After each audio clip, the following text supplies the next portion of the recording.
দাঁড়িয়ে পেশাব করলে কি গুনাহ হবে? ওযু করার পর বাচ্চার পেশাব হাতে লাগলে কি পুনরায় ওযু করব নাকি শুধু হাত ধুলেই হবে? মোবাইল পকেটে নিয়ে নামাজ পড়া যাবে? বিদেশে যাওয়ার জন্য বয়স বাড়লে কি গুনাহ হবে? আমার একটা ডিপিএস আছে, তার সুদ দিয়ে কি আমি নিজের বাথরুম বানাতে পারবো? আজান চলাকালীন ওয়াশরুমে থাকলে মনে মনে আজানের জবাব দেওয়া যাবে কি? শীতের দিনে অনেকে মুজা পড়ে সালাত আদায় করেন, এটাতে সালাত হবে কিনা? বিসমিল্লাহ বলে ওযু শুরু করলে ওযু হবে কি? কোন সূরা পাঠ না করে হাতে কলমের কালি থাকলে ওযু হবে কি? বিয়েতে শেরওয়ানি পরা কি ইসলাম সম্মত? প্রাপ্তবয়স্ক হওয়ার পর যদি জানতে পারি আকিকা হয়নি, সেক্ষেত্রে করণীয় কি? লাইগেশন করা জায়েজ আছে কি? যদি কেউ 40 দাওয়াত দিয়ে থাকে তবে সেখানে যাওয়া কি জরুরি? না গেলে কোনো গুনাহ হবে? সাধারণ কিছু কারণে আমার স্বামী আমাকে বাবার বাড়ি যেতে দেয় না, এ ব্যাপারে ইসলাম কি বলে? রুমে যদি বন্ধ অবস্থায় টিভি থাকে তাহলে কি নামাজ আদায় করা যাবে? ঘরে কবুতর বা পাখি পালন করা কি গুনাহ? আমার একটা প্রশ্ন ছিল, তা হচ্ছে আমরা সাধারণত মেয়েরা যখন বাথরুমে ওযু করি ওড়নাটা বাইরে রেখে যাই ভিজে যাওয়ার ভয়ে, মাথায় কাপড় ছাড়া ওযু হবে কিনা? আমার অফিসে স্যারদের স্যালুট দিতে হয়, এখন স্যালুট দেওয়া কি জায়েজ হবে? নামাজের সময় আম্মু কোনো কাজের আদেশ দিলে কি করব? নামাজের দোয়া কি পড়া লাগে? আর মেয়েরা কিভাবে সেজদা দিবে? ওযুর সময় ঘাড় মাসে করার বিধান কি? বাসায় মেয়েরা কি মাথায় কাপড় ছাড়া থাকতে পারবে? হাতে বড় নখ থাকলে কি ওযু হবে? এরপরে আজান চলাকালীন সময় নামাজ পড়া যাবে কি না? চলুন আমরা প্রবেশ করি প্রশ্ন উত্তরের আলোকিত ভুবনে। মারিয়াম মিজান এর থেকে আপনি লিখেছেন ইউটিউব চ্যানেলে, ওযু করার পর বাচ্চার পেশাব হাতে লাগলে কি পুনরায় ওযু করব নাকি শুধু হাত ধুলেই হবে? না, পুনরায় ওযু করার দরকার নেই। বাচ্চা পেশাব যদি হাতে লেগেছে আপনার ওযু অবস্থায়, তাহলে যে অংশে হাতে লেগেছে ওই অংশটা পানি দিয়ে ধুয়ে ফেললে চলবে। তামিম খান আপনি লিখেছেন, মোবাইল পকেটে নিয়ে নামাজ পড়া যাবে? উত্তর হলো যাবে, কোনো অসুবিধা নেই, তবে নামাজ যাতে মনোযোগ নষ্ট না হয় সেজন্য সাইলেন্ট ইত্যাদি করে নেওয়া উচিত। জুমানা ইসলাম আপনি লিখেছেন, বিদেশে যাওয়ার জন্য বয়স বাড়লে কি গুনাহ হবে? বিদেশে যাওয়ার জন্য যদি বয়স বাড়িয়ে লিখতে হয় যে এত বছর না হলে সেটি করা যাবে না, তাহলে সেক্ষেত্রে আপনি ওই বয়স বাড়িয়ে লিখেছেন, অবশ্যই সেটি গুনাহের কারণ হবে, কারণ মিথ্যা বলা সর্বাবস্থায় ইসলাম হারাম করেছে। এমডি আবির আপনি লিখেছেন, আমার একটা ডিপিএস আছে, তার সুদ দিয়ে কি আমি নিজের বাথরুম বানাতে পারবো? ডিপিএস এর সুদ দিয়ে আপনি নিজের বাথরুম বানাতে পারবেন না, কোনো গরিব মানুষকে বা পাবলিক টয়লেট ইত্যাদি করে দিতে পারেন, নিজে করবেন না। ফারজানার সাথে আপনি লিখেছেন, আজান চলাকালীন ওয়াশরুমে থাকলে মনে মনে আজানের জবাব দেওয়া যাবে কি? মনে মনে আজানের জবাব নয়, আজানের জবাব দিতে হবে মুখে। আপনি বাথরুমে থাকলে সেখানে তো আল্লাহর নাম উচ্চারণ করবেন না, এই জন্য আজানের পরপর যদি বের হন তাহলে বাইরে এসে আপনি আজানের জবাব দিতে পারেন, অথবা আপনি দিবেন না। মনে মনে দিলে আপনি সেটা দিতে পারেন, আল্লাহর কাছে সব আশা করতে পারেন যে আমি চেষ্টা করেছি, আল্লাহ তাআলা সেজন্য সব দিতেও পারেন, কিন্তু আজান মূলত জবাব দিতে হবে মুখে, বাথরুমে সেটা করা যাবে না। অতএব করতে পারছেন না সেজন্য মনে মনে আপনি দিতেই পারেন আপনার মনের সান্ত্বনার জন্য, এবং আল্লাহর কাছে সবার আশাও আপনি করতে পারেন। তাহমিনা খাতুন লিখেছেন, শীতের দিনে অনেকে মুজা পড়ে সালাত আদায় করেন, এটাতে সালাত হবে কিনা? শীতের দিনে যদি মুজা পড়ে সালাত আদায় করেন কোনো অসুবিধা নেই, হয়ে যাবে। মুক্তি ইসলাম আপনি লিখেছেন, বিসমিল্লাহ বলে ওযু শুরু করলে ওযু হবে কি? কোনো সূরা পাঠ না করে বিসমিল্লাহ বলে যদি আপনি ওযু শুরু করেন তাহলে ওযু হয়ে যাবে। ওযু শুরু করার জন্য কোনো সূরা পাঠ করার দরকার নেই, শুধু বিসমিল্লাহ পাঠ করেই ওযু করার নির্দেশনা হাদিসে এসেছে। আফরিন চৌধুরী মিম আপনি লিখেছেন, হাতে কলমের কালি থাকলে ওযু হবে কি? হবে, কারণ কলমের কালির কারণে হাতের আমাদের ত্বকের উপরে আলাদা কোনো স্তর পড়ে না। জালাল আহমেদ লিখেছেন, বিয়েতে শেরওয়ানি পরা কি ইসলাম সম্মত? বিয়েতে শেরওয়ানি পরা এটি অবশ্যই ইসলাম অনুমোদিত। এই অর্থে যে আমরা একটু আগে বলছিলাম যে পোশাক আশাকের ক্ষেত্রে পৃথিবীর যে অঞ্চলে মানুষ যেরকম পোশাক আশাক করে, বিশেষ করে বিয়ে শাদীতে যে কালচার মানুষের সমাজে প্রচলিত আছে সেই কালচার ধারণ করতে কোনো অসুবিধা নেই, যদি কোনো হাদিসে কোনো মৌলিক নির্দেশনার খেলাফ না হয়। অতএব পোশাক আশাকের ক্ষেত্রে আমরা এরকম পোশাক পরতে পারবো না এরকম কোনো নিষেধাজ্ঞা নেই, শেরওয়ানি পরা যাবে না এমন কোনো কথা নেই, বিধায় শেরওয়ানি পরাতে কোনো সমস্যা নেই, বরং বিয়ের দিন বিশেষ পোশাক পরাটাই হলো কাম্য। এফএন নীলা আপনি লিখেছেন, প্রাপ্তবয়স্ক হওয়ার পর যদি জানতে পারি আকিকা হয়নি, সেক্ষেত্রে করণীয় কি? বয়স্ক হওয়ার পরও আকিকা দেয়া যায়, এটি বেশিরভাগ ইমামদের মত। অতএব আকিকার যদিও সুন্নাহসম্মত সময় হলো 7ম, 14তম বা 21তম দিন, সেদিনগুলো পার হয়ে গেলেও আমরা আকিকা দিলে আকিকা হয়ে যাবে। এরপরে আপনি লোকমান হোসেন আপনি লিখেছেন, লাইগেশন করা জায়েজ আছে কি?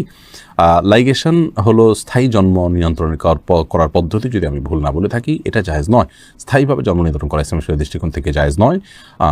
সাময়িক যে জন্ম নিয়ন্ত্রণ করার পদ্ধতি আছে সেটি বিভিন্ন উপায় হতে পারে, আপনার কপাটি পরে হতে পারে, বা আরও বিভিন্ন আপনার টেকনিক বা সিস্টেম আছে, সেগুলোর মাধ্যমে অস্থায়ীভাবে জন্ম নিয়ন্ত্রণ করা যেতে পারে। হাসনা রাতন আপনি লিখেছেন, যদি কেউ 40 দাওয়াত দিয়ে থাকে তবে সেখানে যাওয়া কি জরুরি?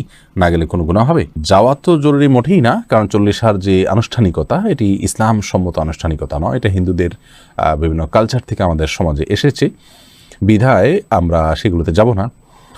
সেগুলো অ্যাভয়েড করা উচিত, কারণ সুন্নাহ বিরোধী কোনো কাজে মুসলমান যথাসম্ভব যাওয়া উচিত নয়। বেদনা নীল আকাশ আপনি আইডি থেকে লিখেছেন, সাধারণ কিছু কারণে আমার স্বামী আমাকে বাবার বাড়ি যেতে দেয় না, এ ব্যাপারে ইসলাম কি বলে? আপনার স্বামী আপনার বাবার বাড়ি যেতে নিষেধ করলে সেটি তিনি অন্যায় করছেন, অবিচার করছেন, কারণ আত্মীয়তার সম্পর্ক ছিন্ন করা শরীয়তে অত্যন্ত জঘন্য অপরাধ। সে অপরাধ করতে আপনাকে বাধ্য করে তিনি অপরাধ কাজ করছেন, তিনি অন্যায় কাজ করছেন। আমরা আপনার স্বামীর প্রতি আকুল আবেদন রাখবো তিনি যেন তার এই ভুল অবস্থান থেকে ফিরে আসেন, আল্লাহ তাআলা তাকে সেই তৌফিক দান করুন।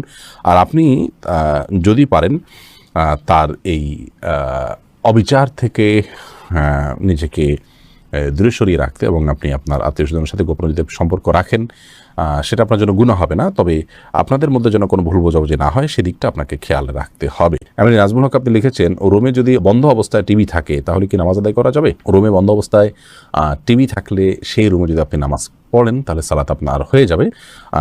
বিশেষ করে যদি টিভি বন্ধ থাকে তাহলে কোনো অসুবিধা নামাজ হয়ে যাবে, আর যদি টিভি চালু থাকে তাহলে সেক্ষেত্রে মনোযোগ নষ্ট হবে, এই জন্য অন্য কোথাও সালাত আদায় করা উচিত। আখিরি নবীর উম্মতে আইডি থেকে লিখেছেন, ঘরে কবুতর বা পাখি পালন করা কি গুনাহ? ঘরে কবুতর অথবা পাখি এগুলো পালন করাতে কোনো অসুবিধা নেই, কারণ পাখি এই পশু এভাবেই পালন করা হয়ে থাকে।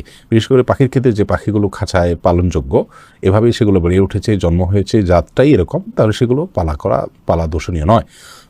তবে যে পাখি বাহিরে উড়ে চড়ে বেড়ায় সেগুলোকে বলপূর্বক আপনি বেঁধে রেখেছেন এবং খাবার দিচ্ছেন না, এরকম যদি হয় সেটাও জুলুম হবে। এরপরে সাদিয়া আফরিন আপনি লিখেছেন, আমার একটা প্রশ্ন ছিল, তা হচ্ছে আমরা সাধারণত মেয়েরা যখন বাথরুমে উজু করি ওড়নাটা বাইরে রেখে যাই ভিজে যাওয়ার ভয়ে, মাথায় কাপড় ছাড়া উজু হবে কিনা?